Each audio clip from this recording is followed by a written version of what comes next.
My oldest Christmas memory is from 2003 when my aunt dressed as Santa giving 4-year-old me a copy of Ratchet Clank 2 Going Commando. I did get the original RNC the Christmas before, but I don't have a clear memory from when I received that game. Maybe that's because it happened earlier, but then how does that explain my lack of memory of getting the third game for Christmas in 2004?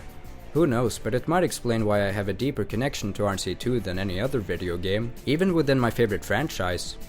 In this review video, I will explain why Going Commando is my favorite game, and no, I'm not referring to removing my undies, although that does happen at the end of the game, as a clever way to allude to the innuendo title. That's just one reason that makes me love this game so much. Now let's get into the rest. Dr. James T. Fullbladder reporting on Megacorp Experiment number 13. This update is strictly classified. If you are watching this, you're fired. Insomniac Games started production on Going Commando a few months before the original Ratchet & Clank released, and it was developed over the course of only 10 months, which seems insane given its quality. It released exclusively for the PlayStation 2 on November 11th of 2003 and met with high critical reception, cultivating a 90 on Metacritic. It also sold about 3 million copies, so it's safe to say it was a commercial success, and I can see why. The game later got remastered on the PlayStation 3 as part of the Ratchet & Clank HD Trilogy in 2012, and just so you know, that's where I recorded the footage for this video. That explains some of the bugs and weird lighting, so the footage might not always back what I'm saying, but I hope it will suffice. So, you need me to go on a dangerous mission in another galaxy. Indubitably! The story takes place some time after the original, starting with Ratchet and Clank being interviewed for an episode of Behind the Hero in their home on planet Veldon. The duo describes the events that have happened after they defeated Chairman Drek, and while they're living a very quiet life at the moment, Ratchet is itching for some action. Fortunately for him, they're kidnapped to another galaxy by Abercrombie Fizzwidget, who's the boss of a big corporation literally named Megacorp. He offers them jobs, Ratchet becoming a commando, granting his wish for some action, whereas Clank just wants to relax, so he's given a lovely apartment and the position of head accountant. Fizzwidget explains that a masked thief has stolen one of Megacorp's experiments, eventually labeled the Protopet, so Ratchet's first mission is to stop that thief and deliver the Protopet safely to Fizzwidget. Alright, I've got an illusion of some moonstones. I'll trade it for a vision of that hypnomatic part. You have learned much, young one. From the premise I just described, it sounds like there's not much to go on with the story, but that's just a fraction of this continually escalating plot. While Clank seems to be absent from the action, he's soon involved, after being captured by the thief and rescued by Ratchet. Ratchet and Clank succeed in retrieving the Protopet, but it's revealed shortly after that the thief is a female Lombax named Angela Cross, who used to work for Megacorp and is trying to stop the corporation from unleashing the Protopet menace to the galaxy. So far, Ratchet and Clank haven't questioned who they're working for, but after realizing the Protopet is dangerous and to be released as a pet, they team up with Angela and go against Megacorp. Granted, they still don't suspect Fizzwidget, because they assume he's just a senile old man, but they do try to warn him, emphasis on try. Angela previously recruited the mercenary group known as Thugs for Less, but loses their assistance after they're hired by Megacorp itself, who would obviously make them a better offer. It's very fascinating to see characters' alignments change over the course of the story, not without reason either, making for a very dynamic plot that constantly keeps you guessing, which I think makes for good writing. The main villain isn't easy to pinpoint either, as the question of who is also gets redirected constantly, first seeming to be the thief, then either the thug leader or Megacorp itself. Well, it actually turns out to be Captain Quark, disguised as Fizzwidget, which was quite the surprising reveal, but it wasn't out of nowhere, due to hints laid out beforehand. You're shown snippets from Behind the Hero, which documents Quark escaping prison, so he was pretty much bound to show up at some point. While that doesn't exactly hint at him being Fizzwidget, Fizzwidget himself does.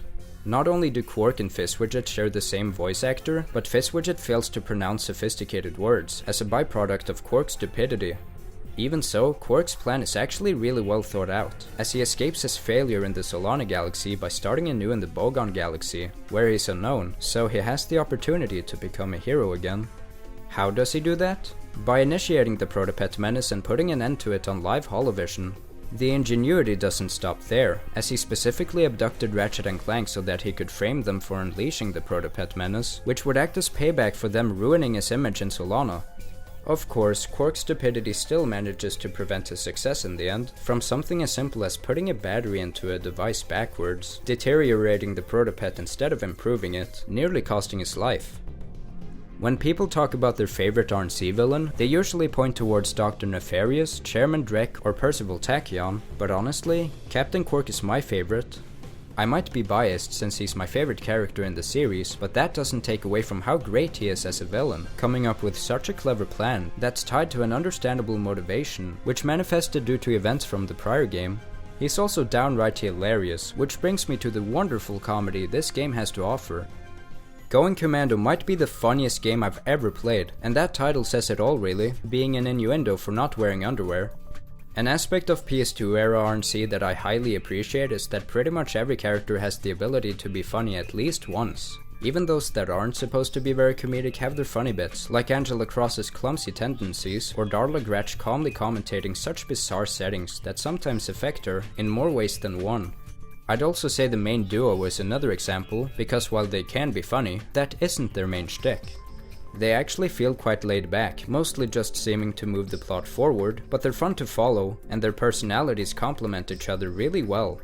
Ratchet was made kinder due to negative feedback to his personality in the original, and while the leap may be questionable, it is a natural progression after his growth in that game. I wouldn't say he's as interesting as he was before, but I still very much enjoy him. Same with Clank, who actually seems to have been made a bit more aggressive since his comfort gets repeatedly disrupted, but he still sticks by Ratchet despite that, so their friendship is very much present. The characters that are supposed to be super comedic are absolutely hilarious, especially aforementioned Quark. Watching him intentionally sabotage Ratchet and Clank while acting senile is fun to see, and it's impressive how many complicated and made up words were included in the script. The secondary villain known as the Thug Leader also fails to articulate himself sometimes, and while he seems like a strict boss, he's actually quite wholesome, allowing his fellow thugs to take breaks like picnics or pizza parties. His Feng Shui act was also quite adorable, with Cletus earning himself a write-up for breaking his boss's mysterious appearance. I'll admit that a flaw with this story is how he suddenly just vanishes after you defeat him for the third time. Did he die, or did he survive yet again and just not bother anymore? Either way, I wish it had been addressed. The Mystic also has nonsensical traits, spouting the most random shit that Ratchet and Clank have to work around in order to understand, which does get annoying for them, but entertaining for me. I also want to mention the Mathematician, who's a very minor character, but is so memorable from the way he talks. His lines always contain some math puns, like subtracting someone's head from their shoulders, or dividing losers from winners, all the while sounding like a pro wrestler, making it even funnier. The dialogue overall is so snappy and filled to the brim with humor, and that's just covering the interactions. Perhaps the funniest parts of the game are the adverts. I mentioned that the Thugs for Less have a wholesome side to them, and nothing showcases that better than their prison ad, which is presented in the calmest voice possible, with a prison that appears to have even better service than the ones in Norway. It's the irony here that makes it so funny, and even Ratchet points out that it doesn't seem so bad. The introduction to Intergalactic Gladiators is such a funnily over-exaggerated advertisement that honestly seems very accurate to certain commercials we have in real life. It starts out with a generic prompt to enter the competition, but escalates when the narrator calls you a big fat liar for thinking you have it in you. It continues with such a seamless narration, describing the legendary Gladiators Chainblade and B2 Brawler that are made so memorable because of that. I also love the Why Is Billy Sad commercial, which features an innocent kid who fears for his life as he's forced to interact with a dangerous protopet. I love how he screams and calls out for the police. It seems Megacorp really doesn't give a shit about ethics. Not only do these commercials provide some excellent comedy, but they also contribute to the game's well-defined world building. It's fascinating to see how much Megacorp has reshaped places throughout the Bogon galaxy, which is demonstrated quite well in the documentary for Tabora. That planet used to be a rainforest filled with life, but is now an easily navigable desert, to quote the documentary. Why did they do this? To mine crystals for bolts, making your life richer. Yeah, there's a very apparent theme of capitalism in this game, with plenty of commercials and drastic corporate practices, not to mention that many of the characters you meet will only give up information if they're paid. That's seen as an annoyance to many players, and yes, it is a bit irritating having to pay to continue, especially since weapons and armors are so costly, but I like how it adds to the game's underlying theme, and I myself don't struggle with the game's bolt economy nowadays. These paywalls are also highly relevant to today's gaming landscape, where certain games require you to pay for microtransactions in order to receive benefits over others, sometimes to even be allowed to continue playing. The paywall that's most reminiscent of this is the computer that charges 10,000 bolts, which Ratchet vehemently complains about. It almost seems like a prediction of the current age. Something this game has that every other RNC lack for some reason is a Monsterpedia, which describes all the enemies you've encountered, in a very charming manner, might I add. I love this small addition as it gives context for the enemies, and some of the descriptions are really interesting. Take these squirrels for example, that are experiments Megacorp abandoned because squirrel rights groups protested, or these two-headed crabs, that are made more interesting due to the existence of the one-headed crab, who's far smarter and composed in comparison. The most fascinating monsters, however, are these bipedal hounds, that are basically Gadgetron's version of the Protopet, since they were also meant to be pets, but were discontinued for being deadly. Overall, while the writing might not be some of the best that gaming has to offer, I find it very competently crafted, especially for a game that prioritizes gameplay. In fact, it might be this very prioritization that allowed the writing to feel so natural, because instead of being treated like a separate entity, the writing seems to enforce the gameplay in several ways.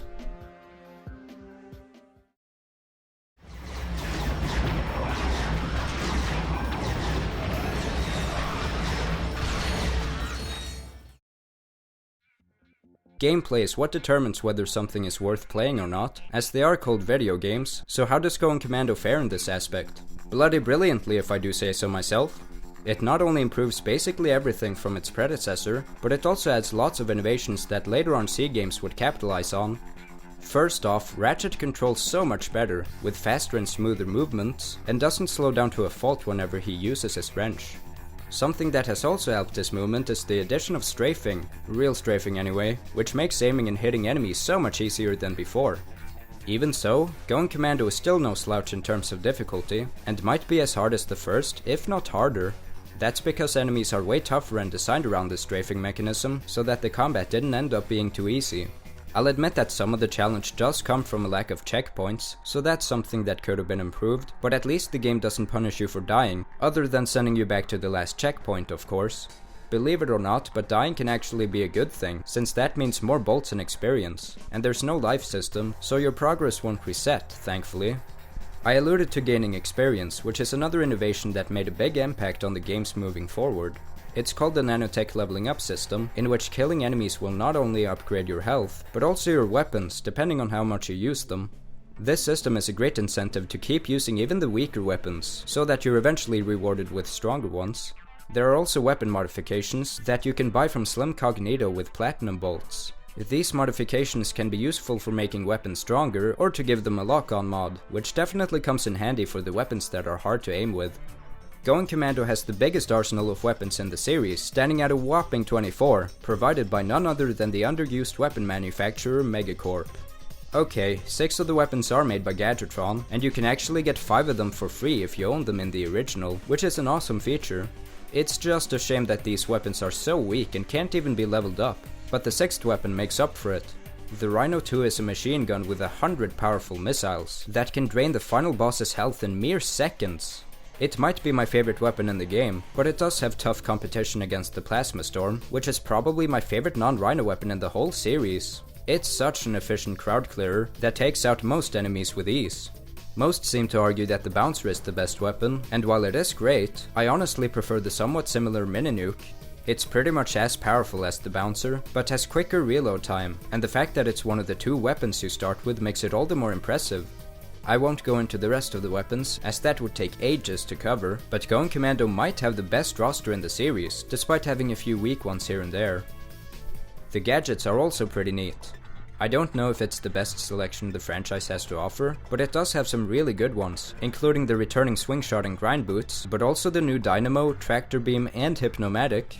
The Dynamo is such a creative gadget, allowing you to create platforms out of thin air, which leads to some cool platforming challenges.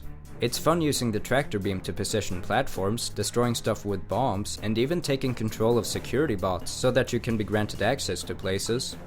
Many claim that the Hypnomatic appeared too late, as you can only use it in the last 3 levels, and yeah, it could have had more uses, but I thought it was well utilized for the time it was given. The robots you hypnotize can jump, shoot, and take over other robots, and they control surprisingly well. The game has 2 hacking devices, and while I'm not a fan of the Infiltrator, as it's largely based on trial and error, I'm very fond of the Electrolyzer. It requires you to focus your attention on the whole screen, but it's not too demanding to the point where it becomes frustrating. Lastly, the charge boots can be a godsend for quick traversal, especially in the big collecting areas. Clank has also gotten a few improvements and additions to his gameplay, although it is largely the same as it was before. Clank still uses Gadgetbots to do his bidding, or Microbots as they're called under Megacorp, but this time he can also command Bridgebots, Hammerbots, and a Lifterbot, who don't add much, but enough to spice things up a bit. Clank's movements feel better, and the sections are short enough so that they don't overstay their welcome, which I felt was the case with Orxon in the original. Clank sections are still nothing to write home about, but they're serviceable, and did get improved a bit.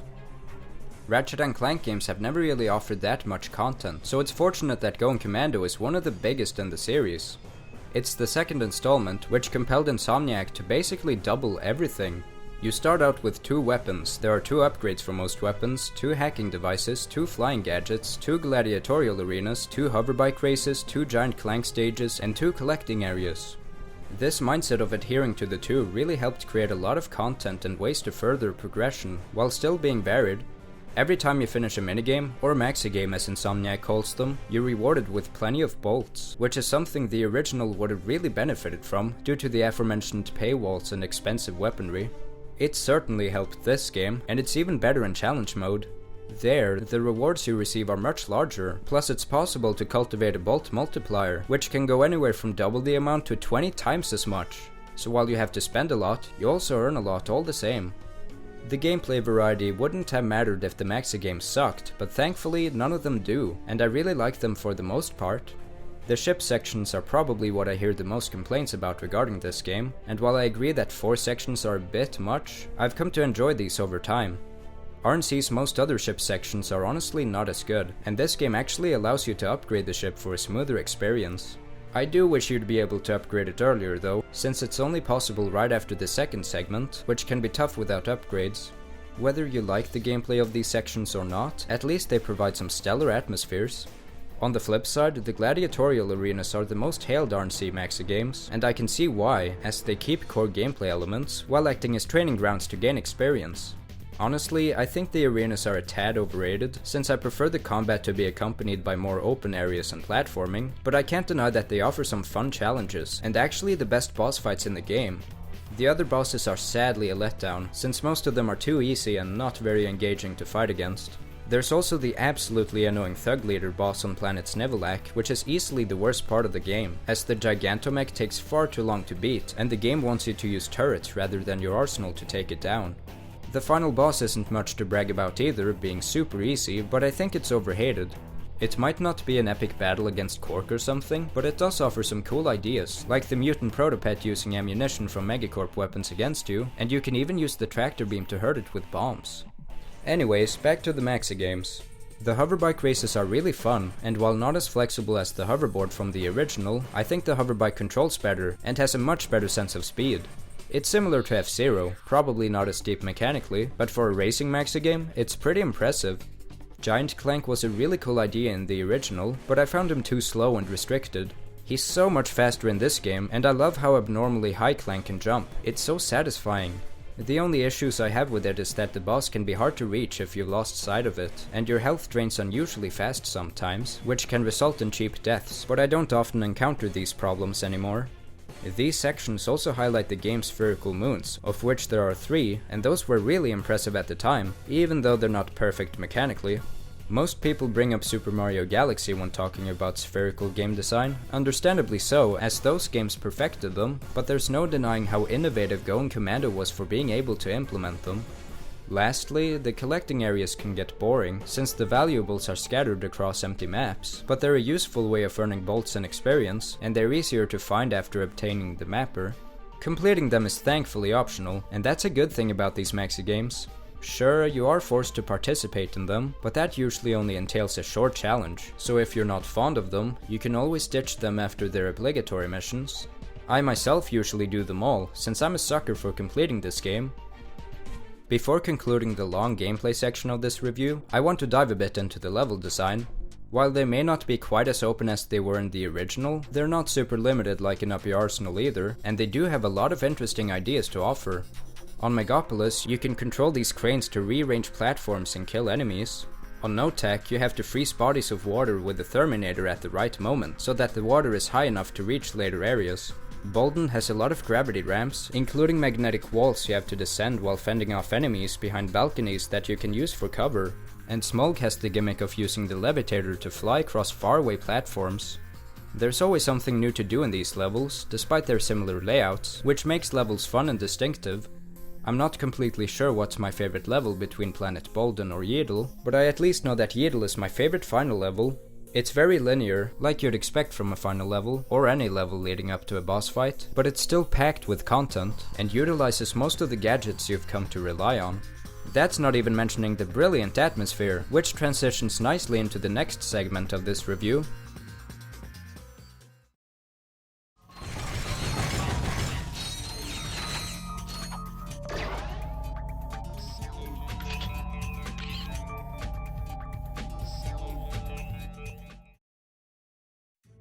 The presentation of this game, which is referring to the visuals and sounds, is fantastic, even for being so old. This game is turning 17, and yet it still holds up so well. It does of course help that it has a very cartoony art style that aged well, and despite liking detail for today's standards, I can find less faults with it than a lot of big AAA games nowadays that strive to look as realistic as possible. The developers themselves know how good these environments look, as you're always presented with a panorama view of each place you visit, showcasing the scope and atmosphere of the level in a single shot. I'd say this game has some of the best opening shots in the series, including Usla, Magdar Nebula, Barlow, Smog, Grelban, and especially Yeadle, that's just so ominous with a tall megacorp building looming over you, surrounded by all that darkness. It does a great job establishing the final level and showing what you're up against.